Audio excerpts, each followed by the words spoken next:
प्रख्यात वनऋषी मारुती चित्तमपल्ली हे महाराष्ट्रातील वन्यजीव अभ्यासक होते आणि पक्षीतज्ञ होते, विशेषतः पक्षीतज्ञ होते। आपल्याला माहिती आहे की त्यांना 92 वर्षांचं दीर्घ आयुष्य लाभलं होतं। 1932 मध्ये त्यांचा जन्म झाला आणि 2025च्या जून महिन्यामध्ये त्यांचं निधन झालं। या मारुती चित्तमपल्लींना भारत सरकारने पद्मश्री देऊन सुद्धा गौरव केला होता आणि त्यांच्या आयुष्यातील सुमारे 65 वर्ष त्यांनी जंगलात घालवली। त्यापैकी 36 वर्ष ते वनाधिकारी म्हणून कार्यरत होते आणि नंतरच्या काळात वन्यजीव अभ्यासक आणि पक्षी तज्ञ म्हणून त्यांनी अरण्यात राहूनच मोठं काम केलेलं आहे। त्याच मारुती चित्तमपल्ली अरण्य ऋषी यांचं एक पुस्तक रानवाटा हल्लीच माझ्या वाचनात आलं आणि मी सुमारे 3 वर्षाच्या वर जास्त अरण्यामध्ये जंगलामध्ये फिरत असतो। विशेषतः पक्ष्यांचं निरीक्षण करणं हा माझा छंद आहे आणि त्याप्रमाणे अनेक पक्ष्यांचे फोटोग्राफी करतो, त्यांचं निरीक्षण करतो, जंगलाचं निरीक्षण करतो, प्राण्यांचं सुद्धा काही प्रमाणात मी निरीक्षण करतो। त्यामुळं मारुती चित्तमपल्लींचा जी काही कथा आहेत किंवा त्यांनी ज्या काही कथासंग्रह लिहिलेले आहेत ते वाचन करण्याची माझी फार इच्छा होती आणि त्याचाच मधलं पहिलं पुस्तक म्हणजे रानवाटा। रानवाटा हे पुस्तक मी वाचून पूर्ण केलेलं आहे। त्याच्यातली एक कथा मला जास्त भावली, ती मी आता सांगत आहे आणि इतर कथाही पुढच्या भागांमध्ये हळूहळू मी आपल्याला सांगणार आहे। त्या पहिल्या कथेचं नाव आहे वेणू वाजत आहे। वेणू वाजत आहे ही कथा अतिशय विलक्षण आहे आणि मारुती चित्तमपल्लींनी त्यांच्या जे शब्द भांडार आहे त्या शब्द भांडाराने ती सजवलेली कथा आहे। तर त्या कथेमध्ये मारुती चित्तमपल्लींच्या भाषेत काही मी बोलणार नाही, कारण त्यांची भाषा अतिशय प्रगल्भ होती आणि त्यांनी मराठी भाषेला अनेक शब्द दिलेले आहेत आणि त्या शब्दांचं पखरण त्यांनी या पुस्तकामध्ये त्यांच्या सर्व पुस्तकांमध्ये केलेली आहे। तर ही वेणू वाजत आहे ही कथा मी तुम्हाला सांगतो। यामध्ये मारुती चित्तमपल्लींना नाकेर नावाचा जो पक्षी आहे, बदकासारखा पक्षी आहे, त्या पक्ष्याचं घरटं पाहण्याची खूप इच्छा होती आणि त्या काळात ते गोंदियाच्या परिसरात नाकेर पक्षी पाहण्यासाठी गोंदियापासून दरेकसा म्हणून एक गाव आहे, सुमारे 40 किलोमीटर अंतरावर गोंदियापासून, आणि त्या गावापासून 10 किलोमीटर अंतरावर एक दलदल आहे। पुजारी टोला नावाचा एक तलाव आहे, त्या तलावाच्या बाजूला एक दलदल आहे। त्या दलदलीच्या परिसरात नाकेर पक्ष्याने घरटं केलेलं आहे, घरटं दिसतात असं तिथल्या आदिवासी लोकांनी त्यांना सांगितल्या कारणाने ते नेहमीच त्या दलदलीच्या परिसराकडे जात असत। त्यांच्यासाठी त्यांचा एक वाटाड्या होता, त्याचं नाव होतं दल्लू।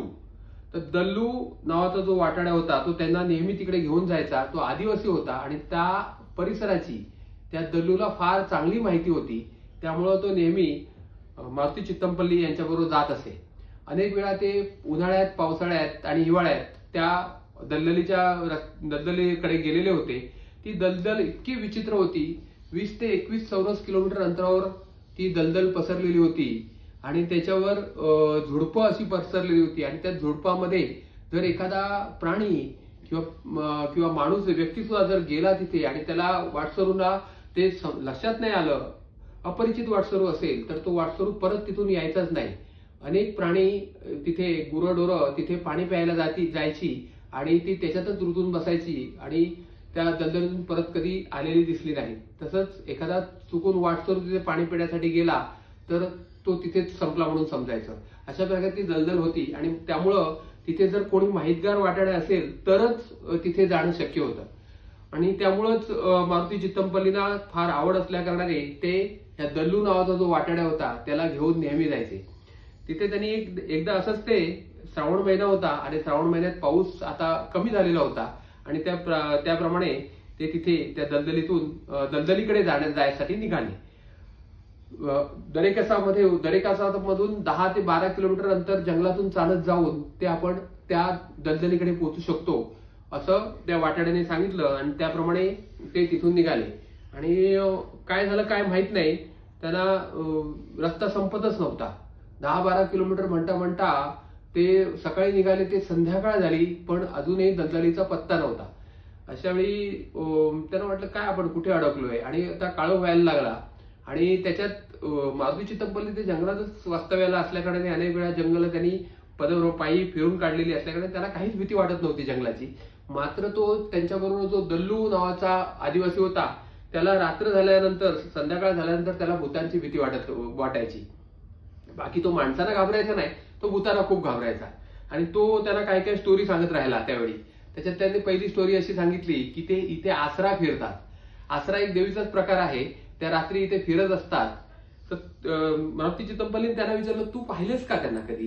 तर तो म्हणतो, मी स्वतः लांबून त्यांना पाहिलेलं आहे, अतिशय विलक्षण दिसतात त्या आसरा. तर तो मारुती चितमपल्लीने त्याच्याकडे दुर्लक्ष केलं. हा असंच काहीतरी बडबडतोय असं त्याला वाटलं. हा अज्ञानी आहे, त्याने कोणाला तरी पाहिलं असेल आणि तो आसरा म्हणतोय असं त्याला वाटलं.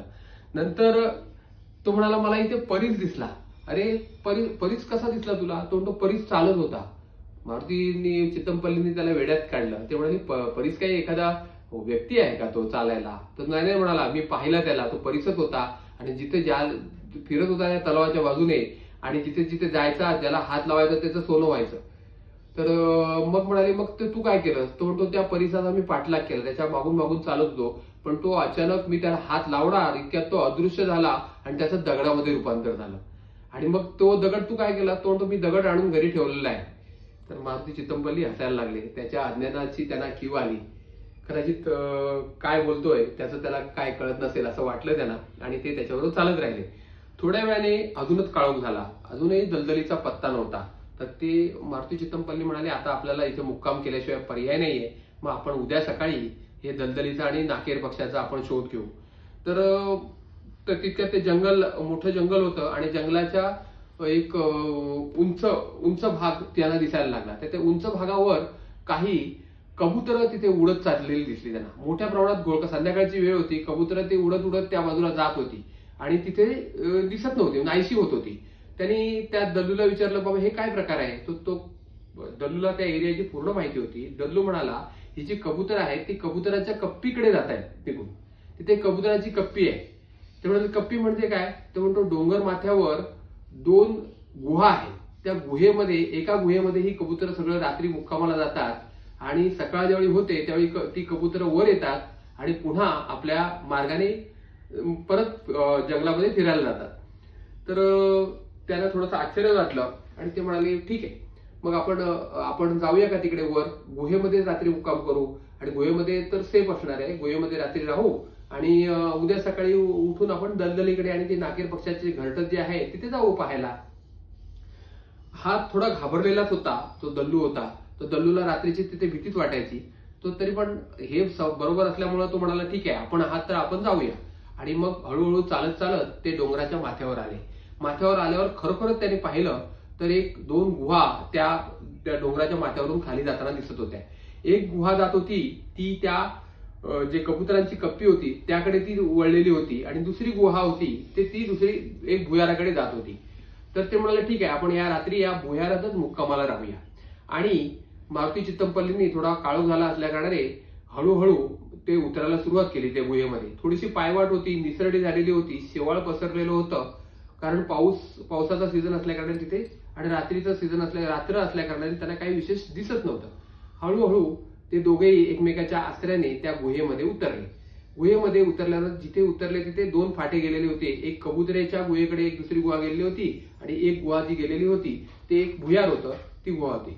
तर ते म्हणाले की कबुतराच्या गुहेकडे काही जाण्याचा अर्थ नाही, तिथे कबुतरांची घाण वगैरे असेल, वास भरपूर येत होता, आपण दुसऱ्या बाजूला जाऊ आणि त्या गुहेत आपण रात्रीचा मुक्काम करू. त्याप्रमाणे ते गुहेकडे निघाले.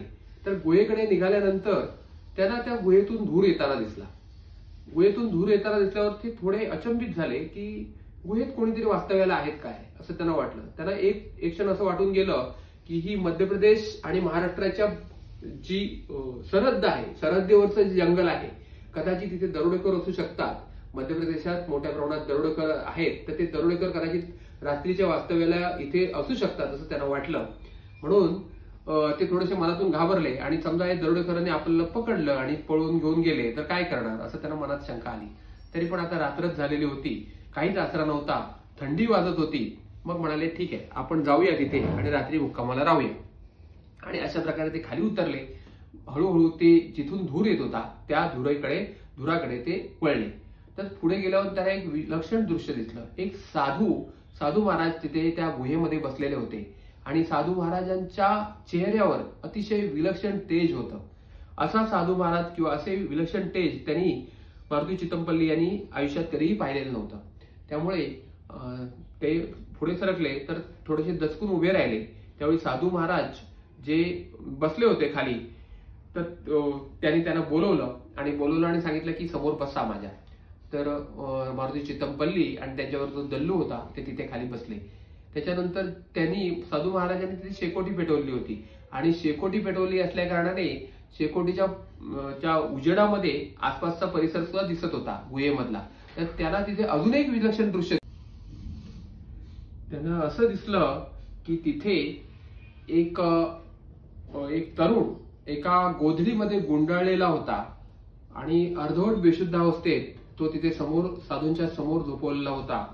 आणि तो तरुण जो होता तो भारतीय तरुण दिसत नव्हता. कदाचित तो बाहेरच्या देशामधला असावा. इतका गोरापान तरुण होता, उंचापुरा गोरापान तरुण आणि सुंदर, दिसायला सुद्धा चांगला होता.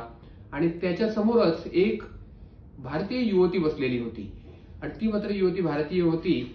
तीही दिसायला खूप सुंदर होती, गोरीपान होती आणि अगदी विमनस्क अवस्थेत समोर ती बसलेली होती. त्यांना मारुती चितमपल्लींना फार आश्चर्य वाटलं. एवढ्या रात्री आणि एवढ्या गुहेमध्ये एक तरुण आणि तरुणी आणि हा साधू, कसं काय शक्य आहे?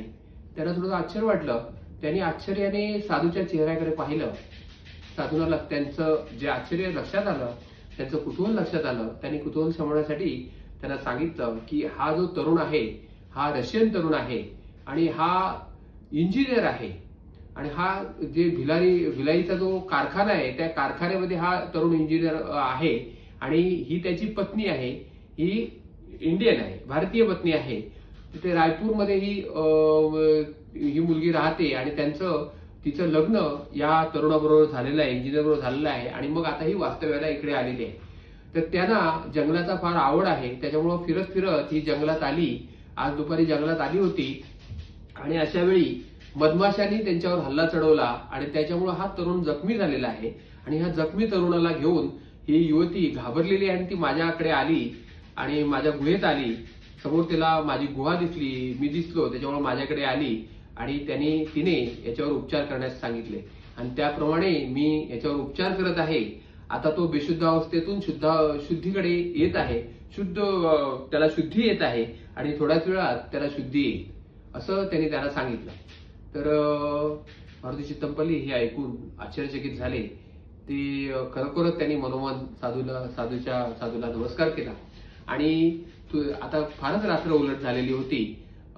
त्यांनी त्याच्यामुळे त्या गुहेच्या बाजूला दुसरा एक कप्पा होता. त्या कप्प्यामध्ये जो दल्लू नावाचा त्यांच्याबरोबर जो वाटाड्या होता त्याने तिथे सांबार जो प्राणी आहे त्याचं जे कातड्यांपासून तयार केलेलं जी गादी असते, बिछाना असतो, तो त्याने पसरवला सांबाराच्या कातड्याचा आणि त्याच्यावर यांनी आपली स्लिपिंग बॅग ठेवली आणि स्लिपिंग बॅग मध्ये मारुती चितमपल्ली झोपी गेले. आणि त्यांना इतके दमलेले होते, एवढे चाललेले होते, त्यामुळं मारुती चितमपल्लीला लगेचच झोप लागली. आणि जो दल्लू नावाचा जो त्यांच्यावर वाटाड्या होता त्याने तिथे बाजूलाच एक शेकोटी पेटवली, कारण रात्री थोडीशी ऊब यायला पाहिजे म्हणून. आणि तेंदूच्या ज्या फांद्या होत्या त्या तेंदूच्या फांद्या त्याच्यामध्ये टाकून, जाळामध्ये टाकून तो तिथेच बसून राहिला आणि तोही थोड्याच वेळाने त्याला सुद्धा झोप लागली आणि तिथेच तो झोपून गेला. आणि रात्र संपली. सकाळी 6 वाजले आणि सूर्याचा प्रकाश त्या गुहेमध्ये पसरला आणि त्यावेळी त्याच्यामुळे ते झोपेतून जागे झाले आणि त्यांनी पाहिलं तर सगळीकडे उजेड पडलेला होता. तर त्याच्यामुळे त्यांना खूप छान वाटलं. आणि रात्री त्यांना एक स्वप्न पडलं होतं. तर ते स्वप्न असं होतं की कृष्ण वेणू वाजवत आहे भगवान श्रीकृष्ण आणि राधा त्यांना भेटायला येत आहे आणि मग ती भेटायला येते आणि तिथे ते नृत्य करतात. अशा प्रकारचं अतिशय सुंदर स्वप्न त्यांना पडलं होतं. आणि तिथेच खरं म्हणजे हा जो परिसर आहे त्या परिसरामध्ये वेणूसाठी जी लाकूड आहे, बांबू असतो, तो बांबूचं इथे बन आहे, वेणू बन आहे आणि त्या बनामध्येच मोठ्या प्रमाणात त्या वेणूसाठीची किंवा बासरीसाठी जे काही बांबू मिळतात ते बांबू नेण्यासाठी मध्य प्रदेश आणि महाराष्ट्रातून मोठ्या प्रमाणात तिथे लोक येत असतात आणि तिथले बांबू घेऊन जाऊन त्याचे वेणू तयार करत असतात. त्याच्यासाठी हे प्रसिद्ध बन आहे आणि त्याच्यामुळेच कदाचित त्यांना रात्री झोपेत श्रीकृष्ण वेणू वाजवत असताना आणि राधा तिथे येत असताना, असं राधा तिथे त्यांच्यावर नृत्य करत असतानाचं स्वप्न त्यांना पडलं. आणि त्याच्यानंतर ते जागे झाले. 6 वाजलेले होते. इकडे तिकडे पाहिलं तर त्यांना चटकन आठवण झाली की रात्री आपण जो साधू बाजूच्याच कुपीमध्ये जो पाहिलेला होता साधू आणि त्या तरुण जो होता त्या तरुणाचं काय झालंय आपण पाहायला जाऊ. म्हणून ते निघाले आणि त्या कुपीमध्ये जाऊन पोहोचतात. पाहतात तर काय, तो साधूही तिथं नव्हता, ती तरुणही नव्हती आणि तो गोधडीत गुंडाळलेला तरुण सुद्धा दिसत नव्हता. आणि विशेष म्हणजे तिथे त्याचं काहीही, रात्री तिथे कोणी होतं याचं काहीही अवशेष त्यांना दिसले नाही. विशेषतः तिथे शेकोटी पेटवली होती. शेकोटी पेटवल्या असल्या कारण तिथे काहीतरी जाळ किंवा मग त्याचं राख तरी दिसेल, पण तसं काहीही नव्हतं. त्यामुळे त्याला फार आश्चर्य वाटलं की असं कसं झालं. त्यांच्या मागोमागच दल्लू आला. दल्लूला त्यांनी ते दृश्य दाखवलं. दल्लू सुद्धा आश्चर्यचकित झाला, पण दल्लू आश्चर्यचकित पेक्षा भयभीत झाला. दल्लूला काहीतरी वेगळंच वाटलं आणि ते म्हणाले, चित्तमपल्ली साहेब, तुमच्यामुळे मी ते रात्री मुक्कामाला होतो, पण मला तर मनातून भीतीच वाटत होती. आपण जेवढं लवकरात लवकर निघायचा मिळेल तेवढं आपण इथून निघूया. तर चित्तमपल्ली त्याच्याबरोबर निघाले. पण त्यांना आश्चर्य वाटत होतं, पण त्यांना भीती तशी काही वाटली नाही. भीती वाटत नव्हती, कारण हे अरण्य ऋषीच होते. अरण्यात ते नेहमीच फिरायचे. त्यामुळे अरण्याची किंवा अरण्यातल्या वन्यजीवनाची त्यांना संपूर्ण परिचय होता. त्यामुळे त्यांना त्याच अरण्यापासून कुठलीही भीती वाटत नव्हती. नंतर थोड्या वेळाने ते बाजूच्या जी गुहा होती जिथे रात्री कबूतर उडताना दिसत होती त्या गुहेकडे गेले. तिथे पाहिलं तर तिथे जुन्या बुद्ध विहाराचे अवशेष त्यांना दिसले. म्हणजे इथे बुद्ध विहार असावा असं त्यांना वाटलं, पण आता भग्नावस्थेत आहे आणि तिथे कबुतरांनी मुक्काम केलेला आहे आणि कबूतर मोठ्या प्रमाणात रात्रीची इथे येतात. हे त्यांच्या तिथे गेल्यानंतर त्यांना जाणवलं. तिथे त्या कबुतरांचा जो घाण वास येत होता, कबुतरांची जी विष्ठा असते त्याचा वास होत होता, त्यामुळे त्यांना तो सहन झाला नाही आणि लगेच त्या गुहेतून ते बाहेर पडले आणि थोड्या वेळातच बाहेर येऊन ते पुन्हा पांतस्थ झाले. पुन्हा जाताना थोड्या वेळाने पुढे आल्यावर ओढा दिसला आणि ते ओढ्याच्या बाजूलाच हे वेणूचं बन दिसलं. जे रात्री त्यांना स्वप्नात आलं होतं तेच वेणूचं बन त्यांना आता समोर दिसत होतं. आणि त्या वेणूचं बन होतं. त्या वेणूच्या बनामध्ये मोठ्या प्रमाणात बासरीसाठीचे जे बांबू असतात ते होते. उंच पसरलेले बासरीचे बांबू त्यांना दिसत होते. त्यामुळे त्यांना आणि तिथे विशिष्ट प्रकारचा सुगंध जो बांबूंचा येत होता तो येत होता आणि त्यामुळे खूप त्यांचं मन प्रसन्न झालं आणि प्रसन्नतेने ते तिथून निघाले आणि तिथून 2 ते 3 किलोमीटर एक गाव आहे. तर त्या गावात जाऊन पोहोचले. तर ते गावात पोहोचल्यानंतर तिथला गावकरी समोर आला आणि त्याने विचारलं, साहेब कुठून आलात तुम्ही, कोण आहात, इतक्या सकाळी लवकर, इथे जवळपास तर दुसरं गावच नाहीये, तुम्ही कुठून आलात एवढे. तर त्याने सांगितलं, आम्ही रात्री त्या तुमच्या डोंगर माथ्यावर ज्या 2 गुहा आहेत त्यापैकी एका गुहेमध्ये रात्री मुक्कामाला होतो. तर तो म्हणाला, रात्री तुम्ही त्या गुहेमध्ये मुक्कामाला होता. तो आश्चर्यचकित झाला. अहो काल तर अमावास्या होती, अमावास्या दिवशी आम्ही तिकडे संध्याकाळी सुद्धा कोणी फिरकत नाही आणि तुम्ही कसं काय रात्री तिथे राहिलात. तर तो म्हणाला, नाही, रात्री उशीर झाला, आम्ही तिथे पोहोचलो, मला वाटलं तिथे मुक्काम करावा म्हणून आम्ही मुक्काम केला. मग तुम्ही तिथे काही विलक्षण गोष्ट पाहिली का, असं त्या जो गावकरी होता त्याने त्यांना विचारलं. तर त्याच्यावर ते म्हणाले, नाही. त्याच्या आधीच तो गावकरी म्हणाला, तिथे तुम्हाला एक साधू दिसला का, एक युवक दिसला का, एक युवती दिसली का, युवक जो होता तो बेशुद्ध अवस्थेत असलेला तुम्हाला आढळला का. मारुती चित्तमपल्ली आश्चर्यचकित झाले. त्याने विचारलं, हे तुम्हाला कसं काय माहिती. तो थोडा भयभीत होऊन त्याला म्हणाला, तुमचं दैवयोगाने तिथून तुमची सुटका झाली. खरं म्हणजे ते युवक युवती किंवा साधू हे सध्या अस्तित्वात नाहीत, तर तिथे ती भूत आहे. तर मारुती चित्तमपल्ली आश्चर्यचकित झाले. थोड्या प्रमाणात त्यांना भीती वाटली मनातून. ते म्हणाले, कसं काय, मग सांगा ते काय, कशामुळं काय झालंय काय. तर ते म्हणाले, गावकरी, जी आम्ही स्टोरी ऐकलेली त्याप्रमाणे इथे एक बुद्ध विहार होता आणि बुद्ध विहारमध्ये बुद्ध भिक्खू मोठ्या प्रमाणात त्यावेळी पूर्वी यायचे आणि फार गजबजलेलं होतं. ते एक ज्ञानपीठच होतं बुद्ध लोकांचं आणि अनेक वर्ष ते बुद्ध विहार चांगल्या अवस्थेत चालू होतं. पण काही कालानंतर हळूहळू इथली जंगलतोड झाली आणि हे बुद्ध विहार सुद्धा हळूहळू बुद्ध लोक इथे येणं कमी झालं आणि बुद्ध विहाराला उतरती कळा लागली आणि मग आता इथे कोणीच येत नाही आणि काही काळानंतर ते त्यांचे भग्नावशेष तिथे निर्माण झालेले आहेत, तयार झालेले आहेत. तर मात्र त्या काळात ज्यावेळी साधू येत होते, बुद्ध भिक्खू येत होते, त्या काळात इथे एक विलक्षण गोष्ट घडायची. एक वाघ यायचा जंगलातून आणि तो बुद्धाच्या मूर्तीसमोर बसायचा आणि बराच वेळ शांतपणे बसून असायचा आणि थोड्या वेळाने तो स्वतःच निघून जायचा. असा दिनक्रम त्याचा नेहमीच चालायचा. अनेक वर्ष हा दिनक्रम चालू होता. तो तिथल्या बुद्ध भिक्खूंना कुठलाही त्रास द्यायचा नाही किंवा बुद्ध भिक्खू सुद्धा त्याला कुठलाही त्रास द्यायचे नाहीत. तर त्याच्यामध्ये कथा अशी सांगितली जायची की ब्रह्मदत्त नावाचा एक कोणी साधू पुरुष होता.